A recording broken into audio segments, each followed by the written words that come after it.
שלום רב לכם, גבירותיי ורבותיי. תחילה דיווח מטורקיה ובעקבותיו סקירת מצב נרחבת. אור הלר ידווח מאיסטנבול, נדב אייל כאן באולפן ירחיב.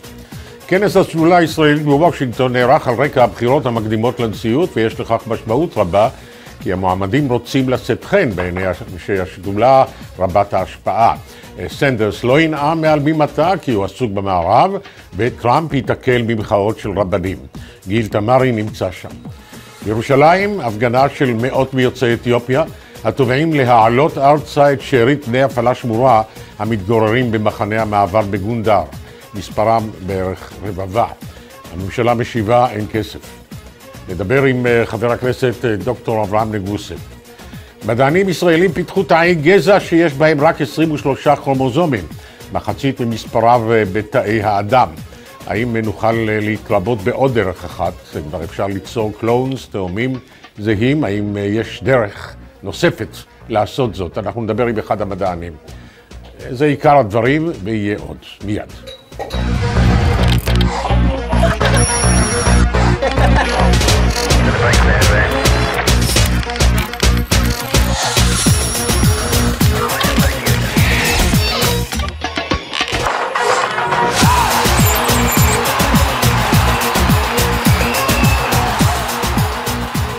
המטוס הנושא את פצועי והרוגי הפיגוע בטורקיה נחת בישראל. בדיקות ה-DNA שערכו השלטונות הטורקיים לימדו שהמחבל הוא טורקי שקשור לארגון דאעש. אור הלר עדיין באיסטנבול ואנחנו שומעים את דיווחו. אור. שלום ירון, ממדרחוב הסתכלל, המדרחוב המרכזי של איסטנבול, רחוב הקניות, שבשעת יום ראשון של הערב זו, אתה רואה, אני אפנה לך את המצלמה רגע לשם, אתה תראה שיש הרבה פחות תושבים מאיסטנבול וגם תיירים שמטיילים כאן במדרחוב היפה הזה. אפשר בפירוש לומר שרשמי הפיגוע עדיין ניכרים בוודאי על התיירים אבל גם על הטורקים. כך נראה האתר שבו התפוצץ אתמול המחבל המתאבד. אתה רואה הרבה דגלי טורקיה, שלטים, נרות נשמה ודברים מהסוג הזה. ופה אנחנו רואים שלט אחד עם כיתוב בעברית, עם ישראל חי. מישהו צייר כאן דגל ישראל, ושים לב איפה הדגל שמעליו, דגל איראן. כי אתמול הרי נרצחו כאן ביחד 3 ישראלים ואיראני אחד בטרור שלא הבחין בין אף אחד. עכשיו נגיד משהו לגבי החקירה. אם אתמול ראינו את הממשל של ארדואן מנסה להפיל כתגובה פבלובית על הכורדים את הפיגוע הזה במרכז איסטנבול, היום ברור שמדובר בתא דאעש שחמק למודיעין הטורקי אל מתחת לאף. הטורקים לקחו דגימת DNA מכאן, מהזירה שבה התפוצץ אתמול המחבל המתאבד, והשוו אותה עם דגימות DNA של אבא שלו, וברור להם עכשיו שמדובר בטורקי שבמוצאו הוא מגזניאטפ, זה עיר שדה בדרום מזרח טורקיה, לא הרחק מהגבול הסורי. מוחמד עוזרות הוא שמו, והוא כנראה חצה את הגבול לסוריה, חבר שם לדאעש, עבר אינדוקטרינציה, עבר אימונים וחזר לטורקיה להתפוצץ כאן אתמול במרכז איסטנבול. נגיד כמובן משהו על הזווית הישראלית. כל הלילה והיום ליווינו את המאמצים הישראלים להשיב את הפצועים, כמובן את גופות הנרצחים למדינת ישראל. אחר הצהריים נוחת מטוס הסופר הרקולס של חיל האוויר, אגב מטוס שאין עליו סימני זיהוי ישראלים, כך שאתה מבין שהוא ביקר במקומות הרבה יותר מורכבים מאשר שדה התעופה כמאל אטאטורק באיסטנבול.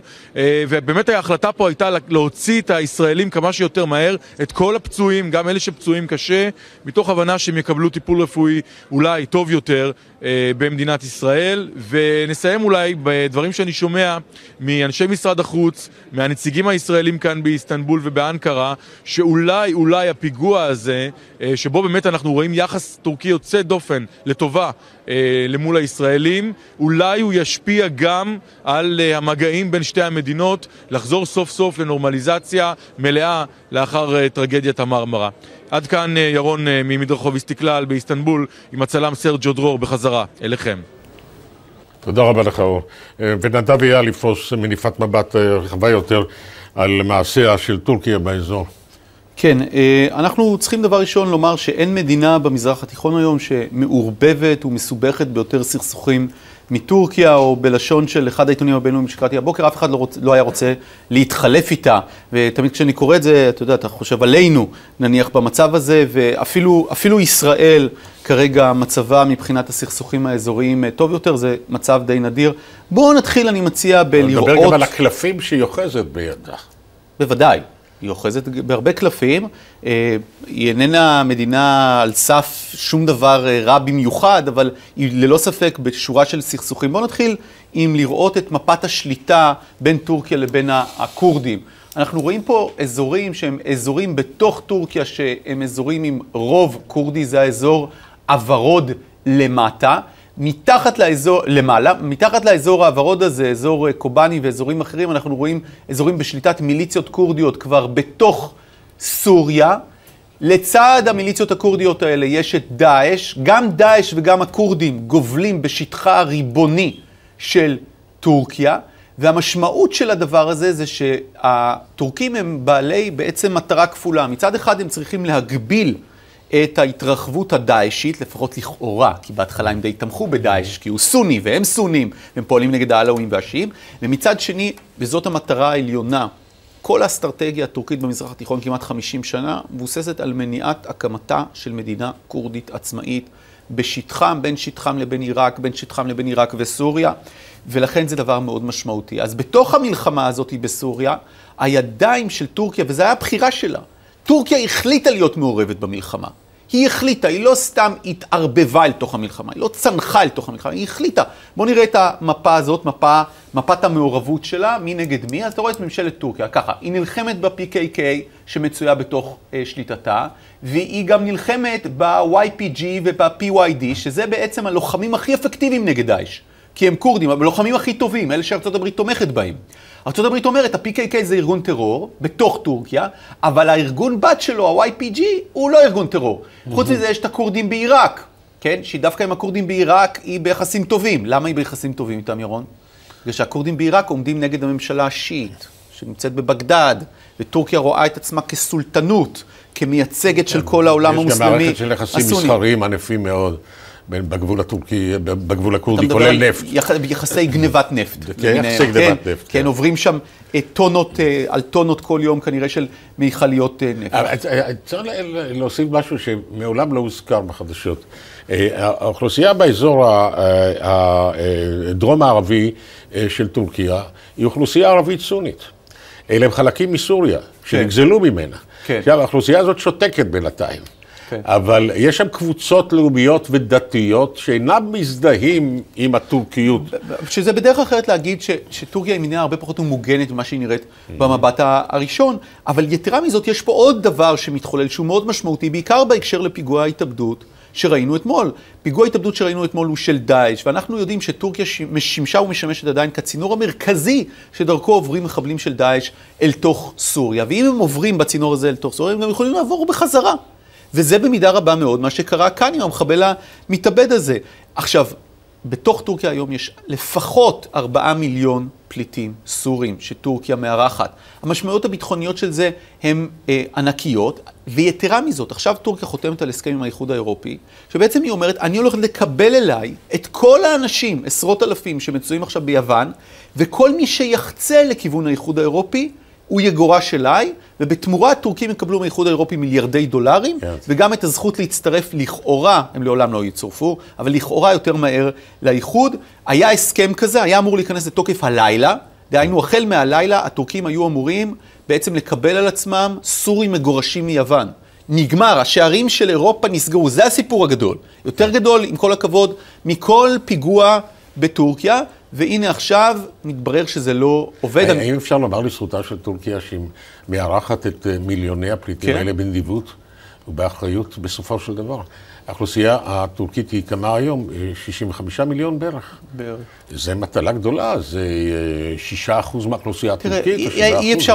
לא עניין פשוט. אי אפשר לשפוט את הטורקים, בתשובה לשאלה שלך. הסורים שאני שוחחתי איתם, ושוחחתי עם הרבה מאוד סורים, על זה, הם מלאים בתלונות, הם אומרים שהם מתייחסים אליהם יותר גרוע מאשר, זאת אומרת שסוריה עדיפה כבר על היחס הטורקי כלפיהם, אבל בסופו של דבר הטורקים לא מגרשים אותם לגבול.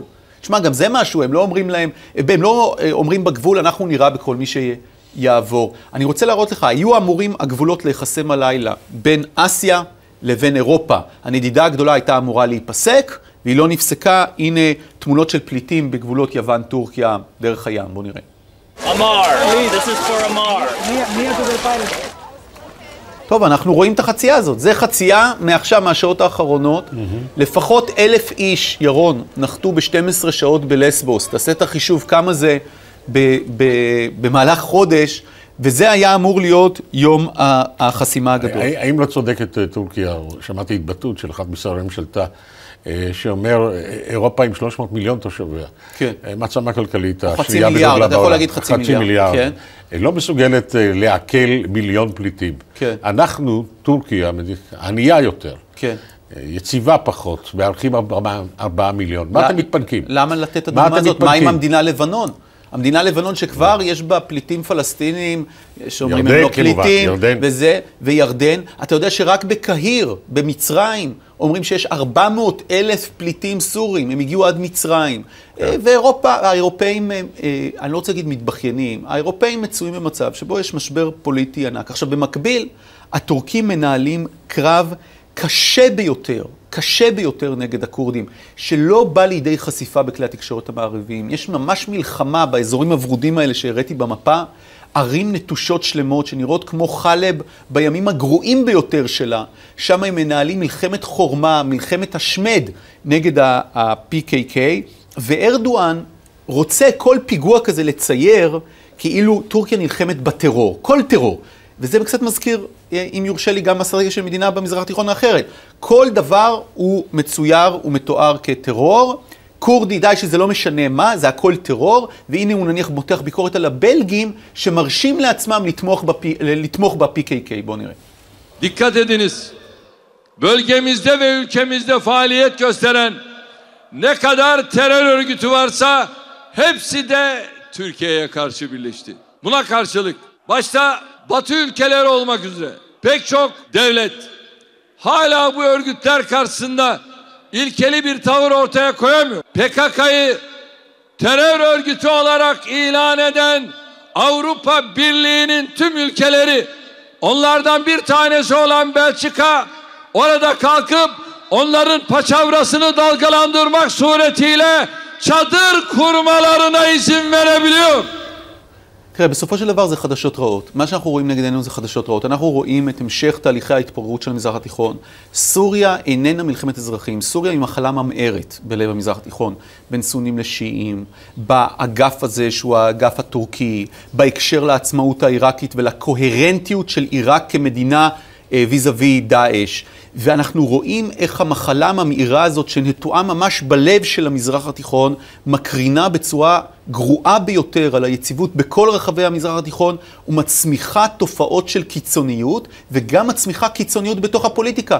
ארדואן כל כך חזק בטורקיה כי הוא מציג את עצמו בתור מי שנאבק בטרור והוא תמיד לוקח את העמדה הכי ימנית בהקשר הזה ולכן גם הטורקים הולכים איתו כי הם רואים שהם נאבקים בטרור. תודה רבה, נדב. אנחנו עוברים לוושינגטון, לגיל תמרי, יש חדשות 10 שם.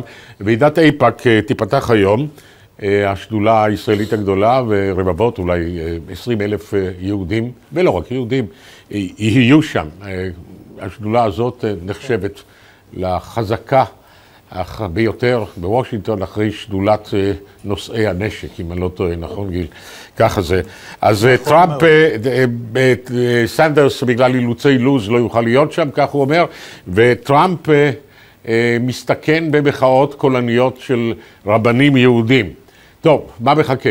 זהו, אני לא כל כך בטוח שטראמפ מסתכן, אבל אין ספק, במוקד של ועידת איפא"ק היא הופעת המועמדים. איפא"ק הזמינו את כל המועמדים, אבל כמעט הזמינו. תכף נספר את הסיפור של סנדרס, שהוא לא כל כך חד וחלק, ויותר ויותר פעילים בקהילה היהודית. אנחנו רואים רבנים, אנחנו רואים סטודנטים, אנחנו רואים פעילים חברתיים, ירון, שאומרים לא לתת לטראמפ הגזען את הבמה המכובדת של איפא"ק. לא צריך לדחוף את הוויכוח על ישראל או את סוגיית ישראל ולהפוך אותו שוב לעניין פוליטי. בוא נזכור שאיפא"ק עוד לא החלימה מהשערורייה הקודמת שלה, כאשר בדיוק לפני שנה בוועידה שלה היא התייצבה נגד נשיא ארצות הברית, התייצבה לימינו של ראש הממשלה כאשר הוא הגיע לכאן לנאום נגד הסכם הגרעין בקונגרס, ואחר כך כל המאבק של איפא"ק נגד הבית הלבן, נגד העברת הסכם הגרעין, משקעים שלא נעלמו והם לחלוטין נמצאים, והנה איפא"ק שוב במרכזה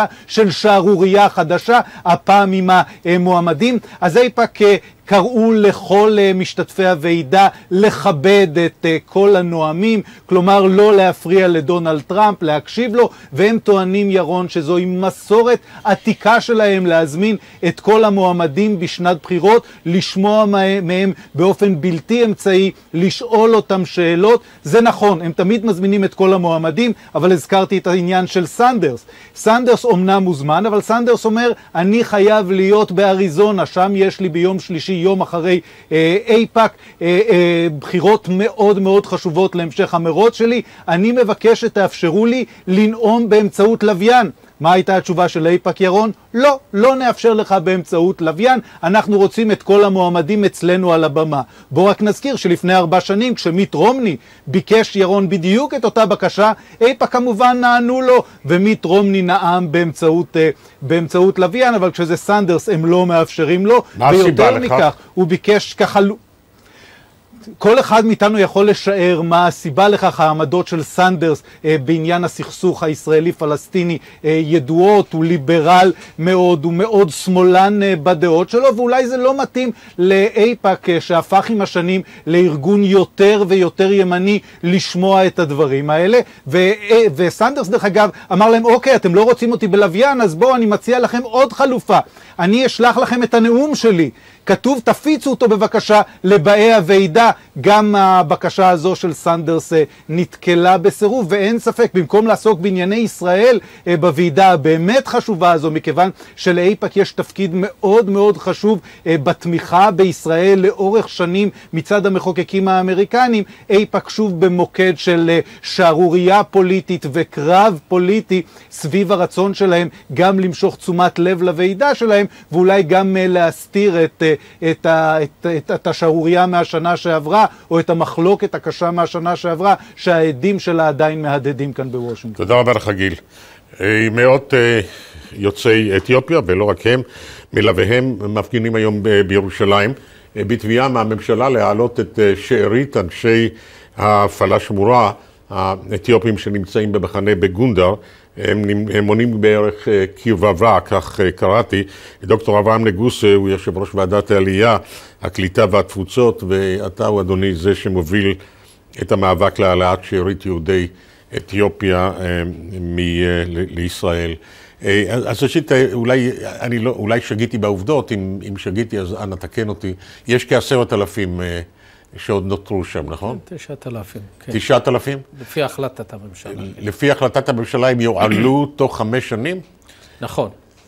החלטת הממשלה שהתקבלה לפני 4 חודשים, שהתקבלה פה אחד בתמיכת האוצר, באישור יועץ המשפטי לממשלה, שבהחלטה כתוב להעלות 9,000 במשך 5 שנים, כל שנה זה 1,800, יעלו. בלוח הזמנים שתוך 120 יום הקבוצה הראשונה תגיע, זה היה צריך להיות שבוע שעבר, אבל לא קרה, ולא הקבוצה הגיעה, ולא התחילו לבצע את ההחלטה. והסיבה היא, כך אומרת הממשלה, הסעיף החדש בתקציב שמכונה הנומרטור, ואומר, הממשלה צריכה להצביע על סעיף בתקציב, מניין היא תיקח את הכסף לתוכניות ארוך טווח, וכיוון שהכרוכות בהוצאה תקציבית, וכיוון שמדובר על 5 שנים, הממשלה לא יכולה ליטול על עצמה אחריות כזאת, אלא אם זה מעוגן בתקציב. מה אומרת הממשלה? אנחנו נדון בזה בדיונים על התקציב הבא. זו התשובה שקיבלנו, כן. סוף סוף, עם ישראל צריך לדעת את האמת. קודם כל, החוק של נומינטור שהם מסתתרים מאחור, זה פשוט לא קשור להחלטת הממשלה הזו. מכיוון שההחלטה התקבלה ב-15 לנובמבר, והחוק זה 1 לינואר 2016. והחוק גם יחול לתקציב של 2017 וחלה. ולכן, חוק שמתקבל לא הולך רטרואקטיבית, זה הולך עתיד. ולכן ההחלטה שהתקבלה חודשיים לפני החוק עבר בכנסת, זה תקיפה לדין הקיים, לא לדין החדש. זו עילה מצוינת לפנות לבג"ץ. בוודאי, זה פשוט לא התייעצו נראה לי ליועצים המשפטיים. זה פשוט מוכרים שקרים, זה לא נכון, החוק לא חייב, וזה לא קשור לזה. דרך אגב, 2016 קיבלו החלטה להביא את בני מנשה, אז מה, החוק הזה לא אוסר אותם? דוקטור נגוסה, מה אתה חושב הסיבה לכך? אני חושב שזה גם מבחינת תקציב שהם אומרים שאין, אני צריך לציין עובדה אחת. משרד הקליטה קיבל תקציב 1.8 מיליארד שקל כדי לקבל 32,000 עולים בשנת 2016. עד היום, שבוע שעבר ביום רביעי, מנכ"ל משרד הקליטה נתן דיווח בוועדה שלי, והוא אמר שהגיעו 3,589. זאת אומרת, יש... דהיינו, יש תקציב ל-28,411 עולים. נו, אז אני חוזר על שאלתי. אם ככה, מהי לדעתך הסיבה? אז אני חושב פה, הם שומרים את התקציב לעולים חדשים שיבואו מאוקראינה, מצרפת, מאמריקה, מארצות יותר מבוטחות, כנראה זה הכסף נשמר יותר לבלונדיניות ולעיניים כחולות, ולעלייה שחורה לא כסף, אין כסף. ולכן אני אומר שזו האפליה ומקורה פשוט גזענות. כן, יש, אתה יודע, ערעור, אני לא נוקט עמדה בעניין זה, שההפעלה שמורה, יהודים שעל פי רוב ההיסטוריונים הם יהודים שהתנצרו מרצון או בעיקר בכפייה במרוצת המאה ה-19, וכולם קשורים בקשרי משפחה כאלה ואחרים ליהודים כשרים. אבל השער שנפתח להפעלה שמורה הביא לכך שבעצם לא יהיה גבול להגירה מאתיופיה, מפני שלכל אחד מאותם 10,000 או כיוצא בזה אנשים שנמצאים היום בגונדר, יש בוודאי בני דודים וקרובי משפחה וילדים וכולי. בקיצור, אנחנו נצטרך לקלוט את אתיופיה כולה בישראל, אם נגזים קצת. זה לא נכון. זה גם תפיסה פשוט, אני לא חושב שזה מישהו מעיז להגיד את זה, עלייה מאמריקה או מצרפת או מרוסיה. מישהו לא יעיז להגיד את זה, זה גם תפיסה. אבל בכל זאת אני אגיד לך, לא קיים כזה. הלוואי שיש עוד מיליונים באתיופיה. הלוואי, לצערי הרב אין. אם היו מביאים ב-2013 אותם 9,000, אם היו מביאים אותם, לא היינו מדברים היום. הם אישרו אותם. זה מה שאני אומר לך, שהיום אם 9,000 מוכנים לעלות מצרפת או מאוקראינה, מישהו יעיז להגיד, תחכו, אין לנו כסף?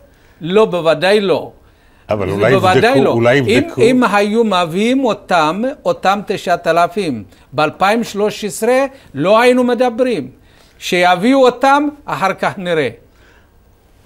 תודה רבה לך, דוקטור נגוסה. זה פשוט. תודה רבה לך. מיד נשוב לך.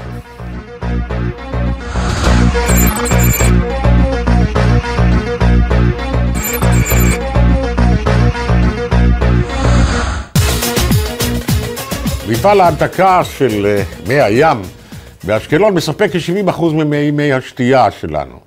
הידעתם, השמעתם, לפני זמן מה, שותק המפעל הזה ל3 ימים, וכל כך למה? בגלל זיהום מי הים. למה זיהום? השפכים של עזה. האקולוגיה לא יודעת גבולות. ועל כך נדבר עם עורך דין גדעון ברומברג, מנכ"ל אקופיס במזרח התיכון. הוא יושב בישראל, יש לו עמיתים בירדן, מקומות אחרים. שלום לך, תודה. תגיד, העניין הזה לא התפרסם כלל. אני חושב שזו הפעם הראשונה שאנחנו... היה כתבה קטנה שבוע שעבר בידיעות. בידיעות, אז לא הבחנתי בה, כן? כן, אבל הדבר המפתיע, אם יום אחד המתקן שמוביל מים מהכנרת היה נסגר, זה היה בעמוד הראשון של כל העיתונות. היום בעצם מתקני ההתפלה הם 70% ממקור מי השתייה של הציבור. מתקן ההתפלה באשקלון נסגר ל3-4 ימים, אנחנו גם אפילו לא יודעים בדיוק. אנחנו פנינו לרשות המים דרך חוק חופש מידע. הציבור בעצם בכלל לא ידע ולא ידע, בגלל שאין פה סדר. בעצם הביוב של עזה, שאנחנו מדברים על 90 מיליון ליטר ביום, כל יום, זורם מעזה לחופי ישראל, מסכן את הציבור הרחב, בריאות הציבור, מסכן בעצם את מקורות המים היום של המדינה שלנו. נחלק גלולות לעצירות לתושבי עזה, מה נעשה? אז יש מה לעשות, והרשויות כבר יודעים לפחות 3 שנים. הבנק העולמי בנה מתקן התפלה חדשה בצפון חוף עזה. השקיע עשרות מיליוני דולרים. המתקן הזה כבר מוכן, 95% גמור מאז פברואר, שנה שעברה, 14 חודשים. הבנק דרך הפלסטינאים מבקשים 3.5 מגוואט של חשמל, שבעזה אין חשמל. אנשים מקבלים 6-8 שעות חשמל ביום. אין חשמל. אז אין חשמל להפעיל מתקן שהיום היה יכול, כבר יותר משנה, היה יכול לטפל בשליש מהביוב של עזה. אבל אין תשובה. אין תשובה. עד הכתבה של שבוע שעבר, לא היה תגובה מהשר שטייניץ. התגובה של חברת החשמל היא שיש לעזתים די חשמל, הם צריכים להחליט היכן להשקיע אותו. אין די חשמל, זה עובדה. הם יכולים לצמצם ולהוריד את השעות המינימליות שהתושבים היום מקבלים, אבל שוב, אנחנו לא צריכים לסמוך על העזתים, אנחנו צריכים לסמוך על עצמנו. אי אפשר לסמוך על חמאס. היום הבנק העולמי מבקש 3.5 מגוואט של חשמל. זה בעצם מלון קטן. זה החשמל שצורך מלון קטן. ו3 שנים הם לא מקבלים מענה, הם לא מקבלים תשובה. אולי היום, אחרי שהנושא נכנס לתקשורת, אנחנו נוכל לראות תזוזה של הדבר. השר שטייניץ הגיב לכתבה שהוא לא ידע. יכול להיות שהוא לא ידע, אבל המשרד שלו 3 שנים יודעים על המצב הזה. אבל המתקני ההמתקה האלה, אני הייתי שם, יש להם מערכת מסננים שתכליתה היא זו, לעצור כל מיני נגעים במי הים. היא לא מסוגלת לעצור את מתקפת ההפרשות של העזתים. אז היא לא יכולה לעצור את החיידקים. בעצם זה כל הסיפור פה. מדברים פה בהתנתקות. אבל בנושא הסביבה אי אפשר באמת להתנתק. אנחנו יכולים לבנות גדר, אנחנו יכולים להתקדם עם מערכת הכי מתקדמת שמרידה כל מיני מיסיילס, אבל החיידקים אי אפשר לעצור. ולכן אנחנו כן חייבים לקדם... מה זה חיידקי קולי? חיידקי קולי. התפרץ חולרה, טייפוס בעזה, וזה רק עניין של זמן. בגלל שהמצב הסניטרי בעזה הוא ירודה ביותר, ולכן זה אינטרס ישראלי בראש ראשונה. אם נסתכל במבט ככה יותר מרחיק לכת, אוכלוסיית עזה מתרבה, זאת אומרת, הסניטציה של עזה מוטלת על כתפינו, לא יעזור לנו שום דבר. בעצם יש לנו מזל. אנחנו יכולים ללחוץ, אנחנו יכולים להפגיז, אנחנו יכולים לירות, אנחנו יכולים להרוג את ראשי החמאס, אבל הקקי יהרוג אותנו. נכון, הוא מגיע אלינו יום-יום 90 מיליון ליטר ביום, אבל זה לא רק זה, זה גם כל מי השתייה של עזה ירודה. אנשים שותים מים לא ראויים לשתייה, וגם פה, זה לא, אנחנו לא עושים טובה. ישראל צריכה היום למכור יותר מים לעזה. היא מוכרת כ10 מיליון קוב מים. יש לה אפשרות להקפיל את זה ולמכור 20 מיליון, אבל מקבלי ההחלטות מפחדים, אומרים, מה, שולחים לנו רקטות, אנחנו נספק חשמל, אנחנו נספק מים. זה האינטרס שלנו. הם ישלחו לנו רקטות ואנחנו בסופו של דבר נצטרך לספק להם חשמל ומים. בגלל שזה האינטרס שלנו, לא בגלל שעושים פה טובה. כן, אבל צריך להביט בדברים כהווייתם, זאת האמת. זאת האמת. זאת האמת, תודה. אנחנו קשורים אחד לשני. תודה רבה. כחלק, אני אתחיל מהתגובה שקיבלנו לשיחה שאנחנו עומדים לקיים מיד. השיחה היא מדוקטור משה ראובני, שהוא בוטניקאי, יושב ראש הוועד הארצי של חוקרי מכון וולקני. התשובה אומרת את הסיפור. כחלק מיעדי הממשלה לקידום הפריפריה בישראל, ובדומה להעברת בסיסי צה"ל והסייבר לנגב, מוצע להעתיק את מנהל המחקר החקלאי, הווי אומר מכון וולקני, מראשון לציון אל הגליל. המעבר יזכה את תושבי הגליל בתנופה כלכלית וחברתית שתביא עמה להעצמת ההשכלה והידע באזור, תפתח הזדמנויות חדשות, תרחיב את היקף התעסוקה, ואף תמשוך אוכלוסיות חזקות ליישובי הצפון. כמובן שלהעתקת מנהל המחקר לגליל צריך להשלים בהסכם עם ההסתדרות עובדי המדינה, ואנחנו סמוכים ופתוחים שאנו, כלומר הממשלה, בהסתדרות נשמור על זכויות העובדים. טוב, עכשיו הנה יושב ראש הוועד הארצי של חוקרי מכון וולקני, יש כ-700 עובדים במכון, ומהם כ-150, כמה? 200 חוקרים? יש כ-200 חוקרים, ונוסף על ה-700 עובדים יש 300 סטודנטים. סטודנטים? סטודנטים, תואר שני ושלישי. עכשיו, בעצם, כיוון שיש לי תעודת בגרות של חקלאי, כל צמח שאני עובר על ידו, כולל צמחים מפלסטיק נובלים כשאני עובר על ידם, אבל תעודת בגרות יש לי של חקלאי.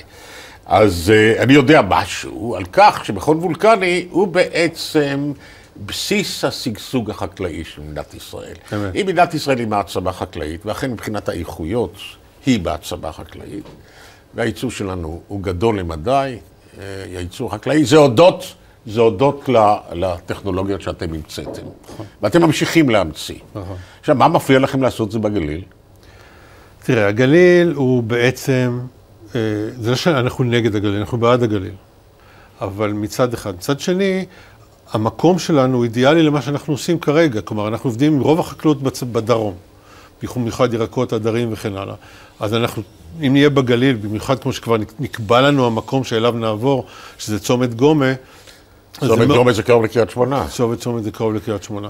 אז שמה, עד שנגיע לדרום, כבר יעבור יום העבודה שלנו. כי זה משהו כמו 5 שעות נסיעה רק לכיוון אחד. זה אחד. 2, יש חלק מהדברים שגדל... זה לא 5 שעות נסיעה, תגזים. אני עושה את זה ב2:15. אני לא. טוב. חץ על הדוושה, בייבי. ודבר נוסף, למשל, האוספים שאנחנו גדלים, הצמחים שלנו, לא הכל יכול לגדול בצפון, ובטח לא בצפון הרחוק. לא הכל מתאים לגדול שם, לא כל החקלאות הוא מדי שם. מה זה אדמת כבול שם באזור הזה? אדמת כבול, כן, זה החולה. אז אדמה כבדה מאוד. אדמה כבדה ומאוד חומצית ולא מתאימה לכל דבר. בנוסף על זה, כל התשתית האקדמית שלנו במרכז, אנחנו 300 סטודנטים. אין שם. יש שם את מכללת תל חי שיש לה קצת במדעי המזון תואר שני, וזהו. ופה אתם קרובים לפקולטה לחקלאות ברחובות של האוניברסיטה העברית, למכון ויצמן, ואחר קפיצה לתל אביב ולבר אילן. ולבר אילן. ולירושלים גם. ולירושלים. אז כל הדברים האלה זה בהישג יד. הדבר האחרון זה, המדינה צריכה לחשוב כמה זה עולה לה דבר כזה. כמה זה עולה לה לקחת את כל המכון הזה, שראש הממשלה כל הזמן מדבר ומפאר כמה חקלאות ישראל היא כל כך טובה וכמה היא פותחת דלתות לכל העולם, ובא ויגיד, אוקיי, אנחנו נתקע אתכם שמה, ובעצם רוב האנשים לא יעברו, רוב החוקרים לא יעברו. אז מה יקרה? עד שנעבור... למה קציני צה"ל יכולים לעבור לנגב? כן, קציני צה"ל, הם קיבלו פקודה לעבור. לא, הם יכולים להתפטר, אתה יודע. גם אנחנו יכולים. להתיר את החוזה. אבל אצלנו העבודה היא רב דורית. אבל הם עברו לירוחם, למה? הם לא עברו לירוחם, רק קצין אחד עבר. לירוחם כולם נתקעו בעומר. קודם כל. וזה רק 600 אנשי קבע, מתוך אלפים של חיילים שעוברים, כי אמרו להם בפקודה. אבל אצלנו העבודה היא בין דורית. 4 דורות, 95 שנה כבר, המכון הזה קיים. דברים נעים מדור לדור. אני מכשיר את הדור הבא שמגיע. חוקר חדש מגיע, אני מכשיר אותו לתחום שהוא יעבוד בו. אנחנו לא נעבור, מי יכשיר את החוקרים הבאים? כל הידע שלנו, אנחנו נסמכים חלק מהידע שלנו על הגמלאים שלנו. יש לנו עשרות גמלאים שממשיכים לעבוד במכון, אחרי שהם פורשים. למה? כי המקום... אבל מחיר הקרקע, 2,000 דונם ליד ראשון לציון, אתה יודע מה זה? אבל זה אשליה שמוכרים לאנשים. א', הקרקע הזו לא כולה ראויה לבנייה. מסתבר שיש שם צינור של קצה מתחת. זה מסלול המראה של, איך זה נקרא, של מטוסים מנתב"ג. כמעט כל הדרך מעל המכון. יש באזור שאני למשל נמצא, יש רדון בקרקע. יש כל מיני דברים כאלה. אז חלק מהקרקע אפשר כן לשמש... אגב, ראש העיר ראשון לציון אמר שהוא לא זקוק לקרקע הזאת, אני לא יודע. ראש העיר לראשון לציון צריך את זה, יש מלא קרקעות לראשון לציון ובונים עשרות אלפי יחידות. אז מה הרעיון היה של השר אריאל? מצד אחד לאכלס את האזור הזה, להשתמש בו לבנייה, כנראה בנייה גבוהה, אבל שגם זה אי אפשר בגלל ההמראה של המטוסים. אז רק חלק מזה יוכל להיות גבוה, חלק אחר. אז לא כל כך הרבה דירות כפי שהוא חשב אולי. גם לא לזוגות אבל די הרבה דירות, כלומר על 2,000 דונם, 2,000, נכון? 3,000 דונם כולל, אבל המכון עצמו יושב על כ-600 ומשהו דונם. כן. למעשה, אם באמת רוצים, אפשר לקחת כבר עכשיו, אחרי שמשנים את התמ"א וכל זה, ואפשר לקחת חלק אפשר לקחת 1,500, 2,000 דונם בקלות ולבנות. מחר. זה לא יסיק לכם. ולמעשה, יש כבר חלקים שפינינו וריקים. כן. דוקטור ראובני, אני מודה לך מאוד. טוב, אז את תגובת משרד ראש הממשלה ומשרד החקלאות אנחנו כבר הקדמנו. כן. אז אין צורך יותר. תודה רבה לך, מיד נשוב.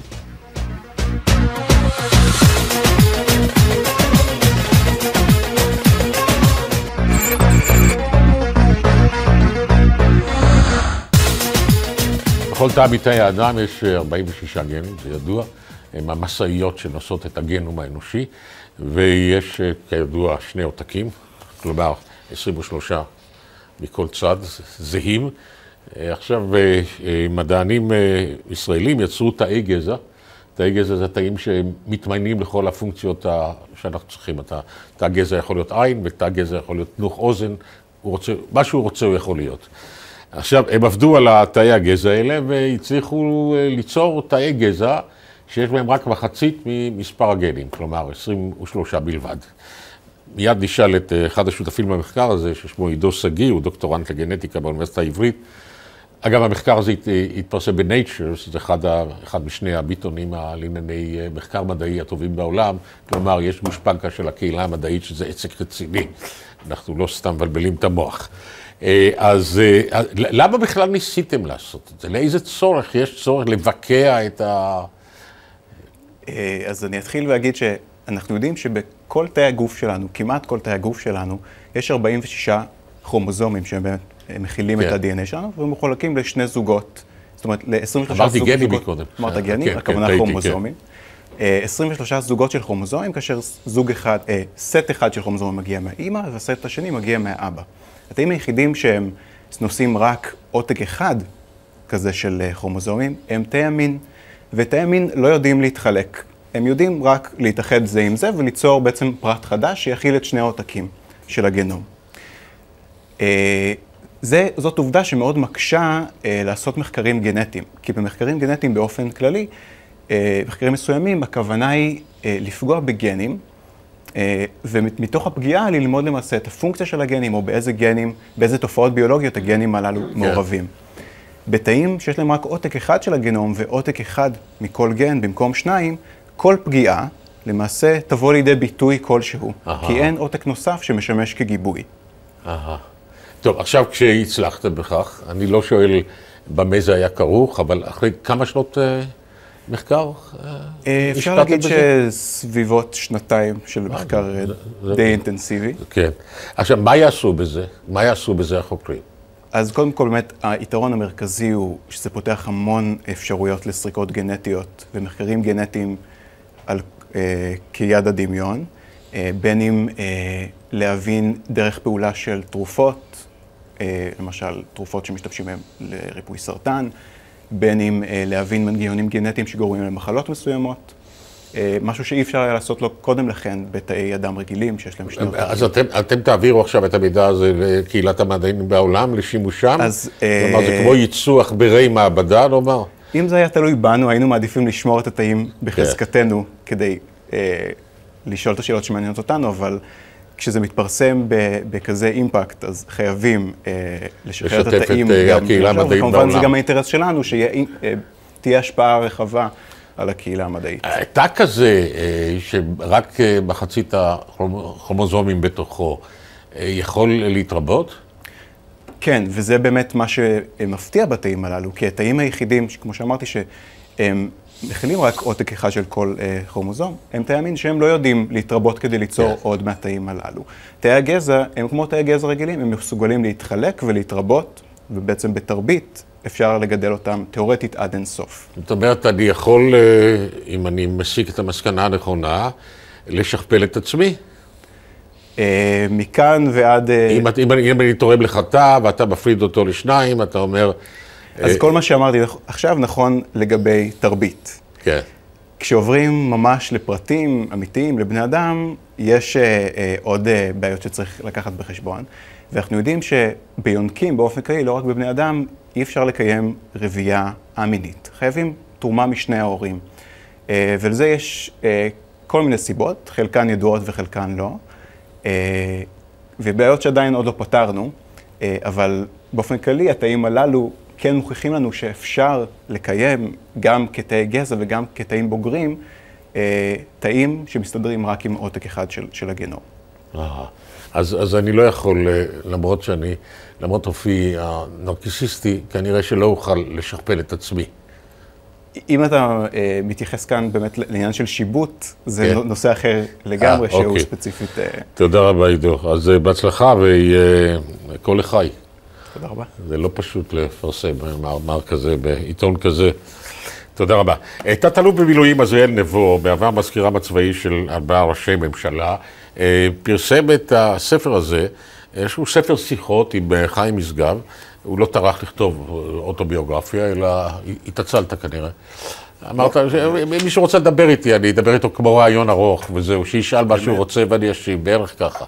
על כל פנים, גם בנוסח הזה יש הרבה מאוד מציאות לעיתונאי החקרן, ולמה? מפני שנבו היה מזכיר צבאי כאמור של 4 ראשי ממשלה, של מנחם בגין, של יצחק שמיר, של שמעון פרס ושל יצחק רבין, בין השנים 1981 ל-1993, ואלה הם שנים עמוסות אירועים. ראשית כל, מלחמת לבנון הראשונה עם סופה מר והדחתו של אריאל שרון ממשרד שר הביטחון, מלחמת המפרץ, פרשת קו 300, פרשת איראן גייט, ואתה היית שם. בתוך הלשכה הזאת, סמוך מאוד לראשי הממשלה. אבל נתחיל בשאלה אחרת. מה עושה המזכיר הצבאי? בוא נאמר שזה אחת הסיבות שבעצם החלטתי כן לכתוב את הסיפור הזה, אם נקרא לו סיפור. זה אנשים בעצם לא יודעים מה עושה מזכיר צבאי. כן. מזכיר צבאי בעצם הוא האדם שמקשר בין ראש הממשלה לבין כל זרועות הביטחון, לאו דווקא צבא. קוראים לזה צבאי, כי הוא גם לובש מדים, אבל יש להם זרועות שהם קשורים, הם תחת אחריותו היחידה של ראש הממשלה, כמו מוסד, שב"כ, כן. הם תחת ראש הממשלה. אתה האיש שממיין את החומר שיושם על שולחנו? אני האיש שבעצם מחליט באיזשהו מקום מה הוא ידע או מה הוא לא ידע. כן. זאת אומרת, אחד הדברים הקשים ביותר בתפקיד הזה, זה להבחין בין עיקר לטפל, לא להעמיס יתר על המידה, הערימות עצומות של חומר, ואתה צריך להחליט מה הוא ידע, מה הוא לא ידע, מתי הוא ידע.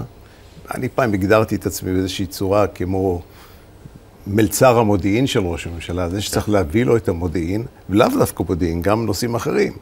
אם יש איזשהו אירוע, מתי הוא צריך לדעת עליו, האם הוא צריך לדעת עליו, האם להעיר אותו בלילה, לא להעיר אותו בלילה. זה המזכיר הצבאי. זה המזכיר הצבאי. אמר לי, מ4 ראשי הממשלה שאתה אותם שירתת, מי נהג להתעמק בחומרים המוגשים לו? ומי שמח על המערכת שתביא לו מוצרים מוגברים וגם מסקנות, וגם המלצות פעולה? האדם שקרא מעבר למה שהייתי מסמן, זה היה יצחק שמיר. יצחק שמיר? יצחק שמיר, הוא קרא, אם הייתי מסמן לו עם מרקר, אז הוא היה קורא כמה שורות לפני וכמה שורות אחרי, לראות אם אני בעצם לא פספסתי משהו. היה לו כושר קריאה בלתי רגיל, באמת בלתי רגיל. ערימות של חומר וזיכרון מחומר שהוא קורא אותו, ולא פעם הוא היה מתעמת. אולי הסיבה היא החשדנות שמאפיינת אנשים ששנים רבות היו במחתרת ובמודיעין. היה חשדן מאוד. במוסד. חשדן מאוד. הוא היה מוצא גם טעויות. היה מוצא, היו לו הערות, ומדי פעם הוא היה גם מעיר את הערות. אתה ראית כיצד נרקמת מלחמת לבנון הראשונה. ומהי פסיקתך? האם שרון רימה את בגין ואת הממשלה? אנחנו תמיד חוזרים על אותה שאלה. היא שאלה שאני... כואבת. אני כבר כאבה לי מאוד. תראה, היו הרבה מאוד תיאורים. התשובות שלך בספר הזה הן נוקבות מאוד. אתה לא מחחד, לא מה דעתך, ולכן אני שואל אותך. אני אומר באופן מוחלט, היציאה לפעולה הזאת, שהתחילה כפעולה, איך שבגין אמר פעם, ואני זוכר אפילו איך ששלמה לורנץ, שהיה חבר כנסת מטעם אגודת ישראל, יצא החוצה אחרי שבגין תדרך את אנשי הקואליציה, יצא החוצה ואמר, זוהי פעולה מוגבלת, ככה אמר לנו ראש הממשלה. באמת הייתה צריכה להיות פעולה מוגבלת, להסיט את 40 הקילומטר. 40 הקילומטר. למה 40 קילומטר? כי אמרו שזה הצווחים שהיו אז. לא הייתה כוונה להמשיך הלאה. היו כל מיני תוכניות. תפקידו של הצבא, של מערכת הביטחון, היא להציג תוכניות כמה שיותר. תפקידו של הדרג המדיני, לאשר או לא לאשר. ואתה תפסת את מזימת שרון? אני בתחילת הדרך, לא קראתי לזה מזימה אז, אבל התחלתי להבין באיזשהו מקום, בסיועם של כמה אנשים נוספים שנתנו לי אינדיקציות, שבעצם פה מתחילים להמשיך הלאה. ואני תמיד אמרתי, ואני חוזר ואני אומר, כל פעולה שנעשתה הייתה פעולה באישור. כי שרון נהג לבוא לכל ישיבה. אלא שהמאשרים לא הבינו על מה הם מאשרים. וזה היה בצורה... אתה אמרת את זה למר בגין? מה מוליכים אותך בכחש? אני אמרתי, ואני גם חטפתי על הראש לא פעם ממנו. אני גם סיפרתי כאן, גם בספר יש כמה סיפורים שאני מספר על קצינים בכירים, אלופים ותתי אלופים שפנו אליי והעבירו לי אינפורמציה, וכשאני הייתי מצלצל לבגין בתחילת הדרך, הוא היה אומר לי, אני כבר מעודכן משר הביטחון. שר הביטחון נהג לעדכן אותו 24 שעות ביממה כמעט, כולל להעיר אותו בלילה. אלא שהערים עליו. אף אחד לא מעיר ראש ממשלה בלילה להוציא מזכיר צבאי. אבל מזכיר צבאי הוא לא הבאפר בינו לבין שר הביטחון. יש לנו עוד דקה, והשאלה האחרונה תהיה זו שהפרט שהכי המם אותי בספר שלך. אתה מספר שכאשר מנחם בגין איבד את אחיזתו במציאות, נאמר ככה, שרי ממשלתו והאנשים המקורבים אליו לא העיזו לומר לו, מר בגין, עליך להפקיד את המושכות בידי אחרים, כי אתה לא מסוגל לשלוט, ובמשך 3 חודשים, כמדומני, אתה אומר, המדינה התנהלה לא ראש ממשלה, ובמידה רבה אנשי הלשכה ניהלו את המדינה. אני לא נכנס לכמה זמן זה היה, אבל כשהוא הסתגר לאחרונה בחדרו, בביתו, ולא יצא מביתו, ולא רצה לראות אף אחד, בעצם 2 אנשים ראו אותו. דן מרידור, שהיה מזכיר הממשלה, ויחיאל קדישי. אני הייתי מתקשר איתו בהעברת חומר אליו הביתה, ובשיחות טלפון, שברוב הדברים, הוא אמר, תנהג כפי שאתה מבין, משהו בצורה הזאת. טענתי, ואני טוען היום בדיעבד, שזה אחד הדברים הנוראים שיכולים להיות. אם בן אדם הגיע למסקנה שהוא לא יכול יותר, והחבורה מסביב כל הזמן לחצה עליו שלא יעזור, יש פה דבר שהוא לא יעשה בסופו של דבר. כן. אנחנו מסיים. זה אחדים מהתופינים שיש בספר הזה. תודה רבה לך. ותודה רבה לכם על שצפיתם בלונדון את קירשבאום, אלי רכלין באולפן החדשות. ערב טוב לכם.